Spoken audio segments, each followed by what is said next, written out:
lush hilltop overlooking the picturesque landscape of County Meath lie the remains of a more than 5,000-year-old settlement that was once the most powerful site in Ireland. Kings were made here, laws created, great festivals celebrated, and religious rites observed. It is a site dense with history and legend. In the ancient Irish religion, Tara was the sacred dwelling of the gods and the entrance to the other world.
On top of the king's seat, the Stone of Destiny, or Leah Fall, pierces the ground.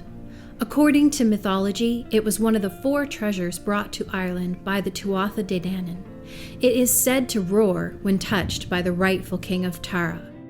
Unfortunately, it did not roar when I touched it.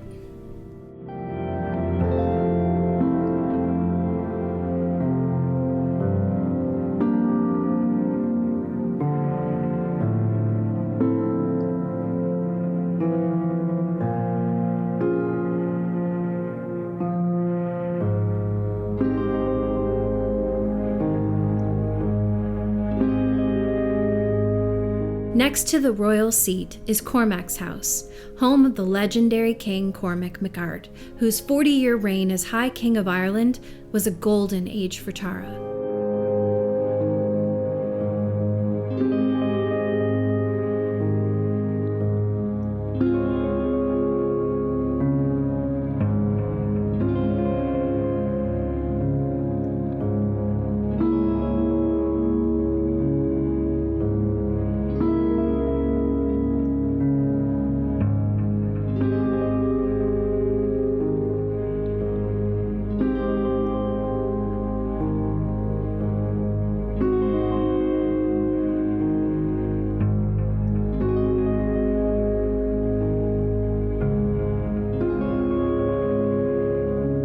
The oldest visible monument at Tara is an ancient Neolithic passage tomb called the Mound of the Hostages.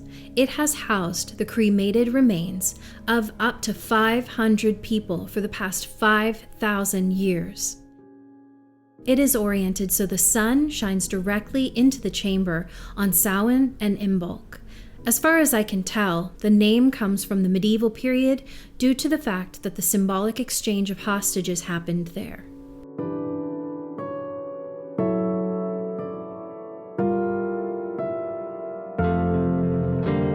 Tara is an extremely special place. Not only is it a beautiful landscape, but the stories it has to tell make it incredibly magnetic.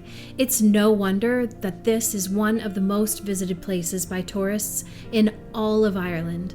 From the Hill of Tara, Trim Castle is only about a 20-minute drive away. As I was on my way there, I drove by this huge medieval building, and I had to stop and see what was up.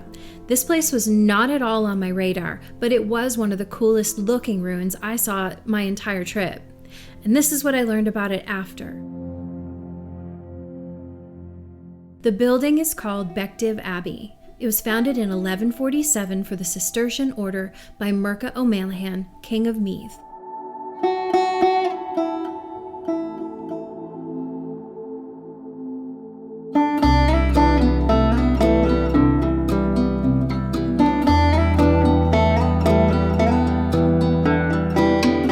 Most of the remains that are visible today date back to the 13th and 15th centuries.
In 1536, King Henry VIII, in an attempt to control the wealth and power of the church, confiscated the abbey along with its 1,600 acres of land and rented it out. That's when renovations happened and the abbey became a fortified house.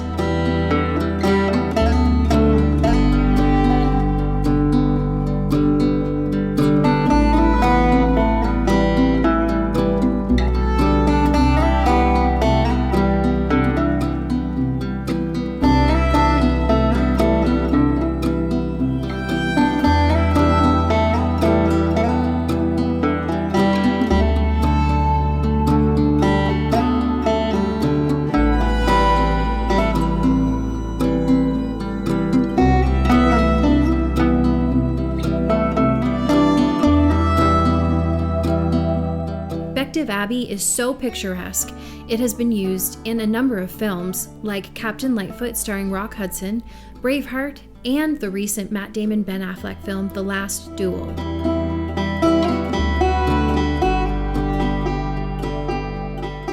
Local legend has it that a gold coffin is hidden somewhere in the abbey, and a man named Andy knew where it was. When he died, he passed the secret to his sister, who then, in turn, passed it on to Father Morrissey, a priest in Kilmessan, who then sadly took the secret to his grave in 1927.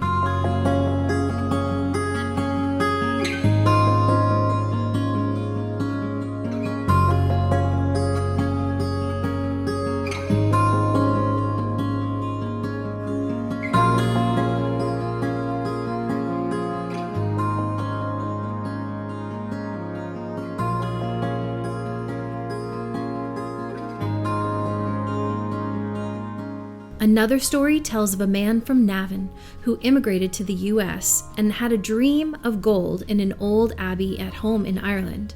He returned home to find it, but no one knows if he did or not, because he was never heard from again.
Trim Castle was built over a 30-year period during the late 12th century by Hugh de Lacy and his son Walter de Lacy after Hugh was granted lordship of Meath by Henry II.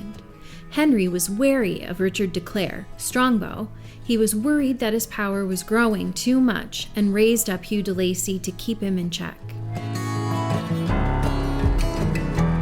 After the castle was built in 1173, Hugh left England in the care of Hugh Tyrrell.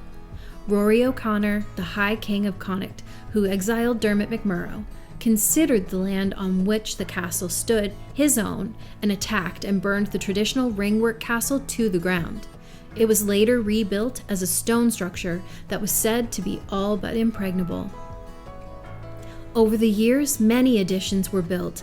Ownership changed hands a bunch of times until it was bought by the Irish government and opened to the public in 2000.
Trim Castle was also used as the location for King John's Castle in the 1995 movie Braveheart. I was a huge fan of that movie, especially the soundtrack. But for some reason, I find Trim Castle creepy as heck. Despite the bright, sunny day and the dozens of other people exploring the site, it gave me such an anxious feeling in my stomach. It just sits there, all menacing and old. I spent a long time circling the keep and reading all the signs, and I quickly realized I was stalling on purpose and that I was just scared to go inside the main building. And I'm all about facing my fears and all of that, but I got about 10 feet from the stairs leading up to the keep and the fear welled in my chest. As much as I wanted to see it and had dreamt of visiting, in my heart in that moment, it was just a nope. I honestly don't know what that was all about, but I decided to listen to my instincts and keep out. In retrospect, it seems a little off. I walked fearlessly into Leap Castle, the private residence of a stranger way out in the boonies in a country I have never been to. But a well-maintained and heavily visited tourist attraction in the middle of a city with tons of people around, that was a hard no. As I walked outside the gates of Trim Castle, a community band was playing, so I stopped for a listen before checking into my hotel and then setting out to explore Trim.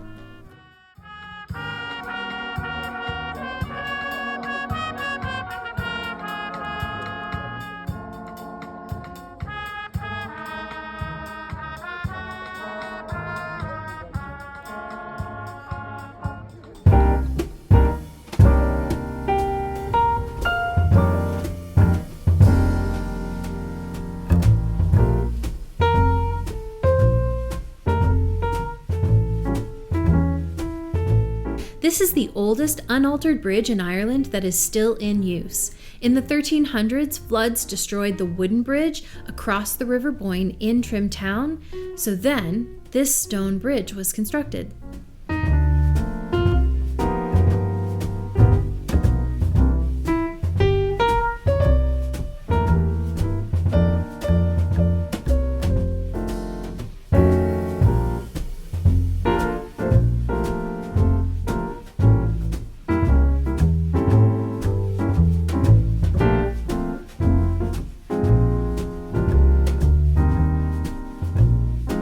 Day 7 was jam-packed with stuff, probably a little too much. Although it was overcast, it was probably one of the hottest days I spent in Ireland. And my hotel room, well, let's just say I've been in saunas that felt cooler. And the brakes on my rental car had been squealing since driving up to Northern Ireland to the Giant's Causeway, and the brake pads clearly needed to be changed, so I decided to take it back the next morning instead of taking a chance and driving it into Dublin. So for the rest of the evening, I just hung out in my hotel room and made plans for the next day. And I went to bed early so I could be up, bright-eyed and bushy-tailed for my final day. So this is where day 7 ends. Stay tuned for next week when I post my final Ireland vlog where I explore Dublin.